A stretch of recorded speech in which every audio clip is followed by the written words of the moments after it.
ஊரில் எங்கள் வீட்டில் ஒரு விசேஷம். அதனால் வந்து நாங்கள் இந்தியா போகிறதா ஒரு பிளான் பண்ணியிருந்தோம். நானும் என்னோட சின்ன பாப்பா மட்டும் போகிறோம். ஹஸ்பண்டும் பெரிய பாப்பாவும் இங்கே தான் இருக்காங்க. ஏன்னா 6 மந்த்ஸ்க்கு முன்னாடி தான் நாங்கள் போயிட்டு வந்தோம். அதனால் அவருக்கு வந்து லீவ் கிடைக்கல. பெரிய பாப்பாவுக்கும் ஸ்கூல் இருக்கிறதால நான் அவங்கள கூட்டிகிட்டு போகல.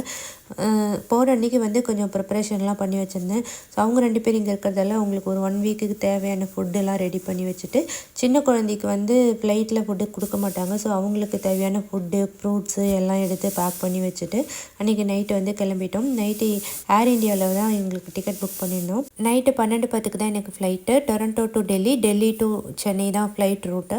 ஸோ பாப்பாவுக்கு வந்து கொஞ்சம் பால்லாம் எடுத்துகிட்டு போயிருந்தேன். பேபி ஃபுட் வந்து அலோவ் பண்ணுவாங்க. ஏர் இண்டியாவில் வந்து ஃபுட் வந்து அன்றைக்கி ரொம்பவே சூப்பராக இருந்துச்சு. நான் வந்து ஃபுல்லாக வெஜிடேரியன் ஃபுட்டு தான் எடுத்திருந்தேன். 2 மீல் ஒரு ஸ்நாக் கொடுப்பாங்க.